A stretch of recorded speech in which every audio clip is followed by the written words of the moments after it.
Cholinergic neurotransmitter क्या है। आज का वीडियो शानदार होने वाला है कि हम जानेंगे कि कोलिनर्जिक न्यूरोट्रांसमीटर क्या होता है।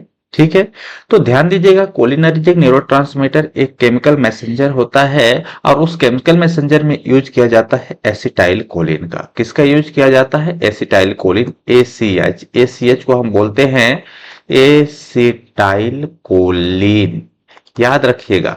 ठीक है, एस्टाइल कोलिन क्या है? तो ध्यान दीजिएगा, एस्टाइल कोलिन एक केमिकल मैसेंजर है जो कि केमिकल सब्सटेंस है जो कि कहाँ पाया जाता है? कोलिनर्जिक न्यूरोट्रांसमीटर में पाया जाता है। ठीक है, इतना याद रखिएगा। लेकिन ये जो एसिटाइल कोलिन है ये क्या होता है? ट्रांसमिट होता है सिग्नल एक्रॉस नर्व सिनेप्सिस या फिर न्यूरोमस्कुलर जंक्शन में। इतना ध्यान देंगे। इसका जो प्राइमरली रिस्पॉन्सिबल होता है वो क्या, इसका काम होता है स्टिमुलेटिंग मसल्स को। ये क्या करता है? स्टिमुलेटिंग करता है किसको? मसल्स को। इसमें इंक्लूडिंग क्या होता है? जैसे कौन से मसल्स को इंक्लूड करता है? जैसे इंक्लूडिंग द हार्ट मसल्स, ठीक है, हृदय की मसल्स। और रेगुलेटिंग करता है, किसको रेगुलेटिंग करता है? ध्यान देंगे, पैरासिम्पैथेटिक नर्वस सिस्टम को रेगुलेटिंग भी करता है। किसको करता है? पैरासिम्पैथेटिक नर्वस सिस्टम को, जिसे हम पैरासिम्पैथेटिक नर्वस सिस्टम को हम जानते हैं rest and digest.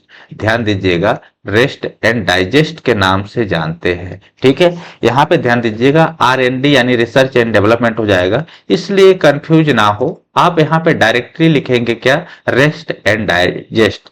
That means हम जिसको बोलते हैं पैरासिम्पैथेटिक नर्वस सिस्टम। क्लियर है? क्या होता है? Rest and digest. Very good, ये ध्यान दीजिएगा। इसको हम क्या बोलते हैं? पैरासिम्पैथेटिक नर्वस सिस्टम, जिसको हम PNS के नाम से जानते हैं। ठीक है, अब देखिए, इसका सपोर्टिंग होता है, सपोर्टिंग केमिकल सब्सटेंस होता है और प्रोसेस करता है किसको? मेमोरी एंड लर्निंग को। कौन? Acetyl choline. दैट मीन्स हम बात कर रहे हैं कोलिनर्जिक न्यूरोट्रांसमीटर के अंदर। अब हम बात करते हैं कि एसिटाइल कोलिन कैसा केमिकल सब्सटेंस है। जब ये एसिटाइल कोलिन है, ठीक है, तो इसका कुछ ना कुछ तो यूज होगा। क्या होगा? कुछ ना कुछ तो यूजेस तो जरूर होगा। जैसे हम मानते हैं क्या होगा? चलिए थोड़ा इसको चेंजेस कर लिया जाता है कलर को। इसके बाद यहाँ पे बताया जाता है, जैसे मान लेते हैं कि ये तो आपने समझ लिया। अब हम बात करेंगे एसिटाइल कोलिन का स्ट्रक्चर क्या है, इसके बाद उसकी बायोसिंथेसिस के बारे में जानेंगे। क्या जानेंगे? बायोसिंथेसिस के बारे में। सबसे पहले एसिटाइल कोलिन का स्ट्रक्चर देखते हैं। क्या देखते हैं? एसिटाइल कोलिन का स्ट्रक्चर देखते हैं। देखिए, एसिटाइल कोलिन, एसिटाइल और कोलिन, यहां पे दो चीज है, एक तो एसिटाइल ग्रुप होगा और दूसरा कोलिन ग्रुप होगा। इसी को मिला करके क्या बन जाता है? एसिटाइल कोलिन बनता है। जैसे मान लीजिए इसका स्ट्रक्चर ये है, CH3 C double bond O और O CH2 CH2 N positive charge CH3 CH3 और CH3, इसको क्या बोलते हैं? एसिटाइल कोलिन बोलते हैं। ठीक है, अब लेकिन सपोज यदि हम बात करते हैं, इसमें कुछ हम कट लगाते हैं, पार्टीशन करते हैं। ठीक है, यदि यदि हम बात करते हैं कि यहां से इसे कट लगाते हैं ये चीज और यहां से इसे कट लगाते हैं, तो हमारे पास कुछ पार्ट मिलता है। क्या मिलता है? कुछ पार्ट मिलता है। जैसे ये पार्ट है, इस पार्ट को यहां तक और ए वाले पार्ट को यहां से यहां तक क्या बोलते हैं, और जो हमारा पार्ट है ए, इसे क्या बोलते हैं? सपोज तो इसे हम बोलते हैं एसिटाइल ग्रुप। क्या बोलते हैं इसे? एसिटाइल ग्रुप बोलते हैं, ध्यान दीजिएगा।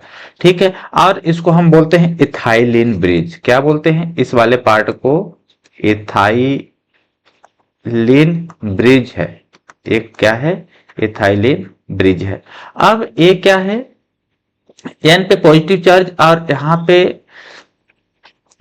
3 मिथाइल ग्रुप जुड़ा हुआ है, तो इसको हम बोल सकते हैं क्या है? ध्यान दीजिएगा कि इसको हम बोलते हैं ओनियम ग्रुप भी कह सकते हैं। क्या कह सकते हैं? ओनियम ग्रुप। इसको क्या हम मान लेते हैं? ओनियम मान लेते नहीं है। और इसका दूसरा नाम क्या है? Tertiary amine. क्या है यहाँ पे? टर्सरी एमीन है। यदि हम इसको बात करते हैं तो सिर्फ टर्सरी एमीन है, लेकिन यहाँ पे जुड़ा है तो इसको हम बोलेंगे क्वाटरनरी एमीन भी कह सकते हैं, या फिर हाँ, क्वाटरनरी अमोनियम सॉल्ट या फिर अमोनियम कैटायन के नाम से भी जान सकते हैं। क्या? Quaternary ammonium cation, that means ion, right. या फिर इसको हम बोल सकते हैं कि यहां से जो पार्ट है ये क्या है? ट्राई मेथाइल एमीन के नाम से है। इसको हम ए भी कह सकते हैं। क्या कह सकते हैं? Tri methyl amine. ठीक है। ये जो पार्ट है, ये जो पार्ट है ना, इसको हम क्या बोलते हैं? ट्राइमेथाइल एमीन, या फिर ओनियम ग्रुप कहते हैं, या फिर क्वाटरनरी अमीनो कैटायन है। ये मान सकते हैं, इसमें इतना है। लेकिन सपोज एक और चीज है। ठीक है। मान लीजिए इस O को हम मानते हैं क्या है? स्ट्रेज ग्रुप है। क्या है? ईस्टर ग्रुप है। ध्यान दीजिएगा, क्या है ये? ईस्टर ग्रुप है। ठीक है। वो जो है ईस्टर ग्रुप है, तब इस O से हम इसे क्या करते हैं? अलग अलग करते हैं। क्या करते हैं? अलग अलग करते हैं। तब हमारे पास बच जाता है एक तो इधर, ठीक है, और दूसरा इधर। ठीक है। O के बाद इधर, दैट मीन्स यदि हम O के इधर की बात करते हैं तो चलिए मैं इसे थोड़ा हटाने की कोशिश कर रहा हूं। ठीक है। मैं इस चीज को हटा रहा हूं। ठीक है। क्लियर, मैं इसे क्लियर किया। अब देखते हैं, अब हमने इसके दो भागों में क्या किया? कन्वर्ट किया। दैट मीन्स टू पार्ट में कन्वर्ट किया। कैसे कन्वर्ट किया आप समझिएगा। ठीक है। क्या कन्वर्ट हुआ वो मैं बता रहा हूं। ठीक है।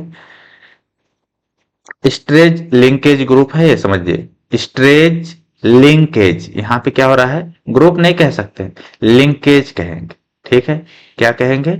लिंकेज कहेंगे। लिंकेज यानी लिंक है, जुड़ा हुआ। क्या है? लिंकेज है। लिंकेज, लिंकेज यानी जुड़ा हुआ। अब क्या जुड़ा हुआ है? एक पार्ट तो इधर का है, कहां तक? यहां तक। और दूसरा पार्ट जो है, ठीक है, क्या है? यहां से यहां तक है। ठीक है। सारे पार्ट को आप समझने की कोशिश करिएगा। ठीक है ना। देखिए, अब यहाँ पे समझ लेते हैं हम इसे कि है क्या। यदि हम बात करते हैं कि ये चीज है, जैसे मान लीजिए इसको हम मान लेते हैं CH3, C double bond O और O। ठीक है। और हमारे पास क्या बचा है? O, CH2, CH2 and positive charge, methyl group, methyl group, और यहाँ पे मेथाइल ग्रुप। एक तो ए बना, ठीक है, और दूसरा ए बनेगा अलग करके। तो इसको तो हम मान लेते हैं क्या है? एसिटाइल है। ये क्या है? एसिटाइल है। ठीक ना। समझिएगा, इसको हम क्या बोलते हैं? एसिटाइल। और इसे हम बोलते हैं कोलीन। ठीक है। दोनों को कंबाइन करते हैं तो क्या बन जाता है? Acetylcholine. ये सिर्फ एसिटाइल कोलिन का स्ट्रक्चर समझा था।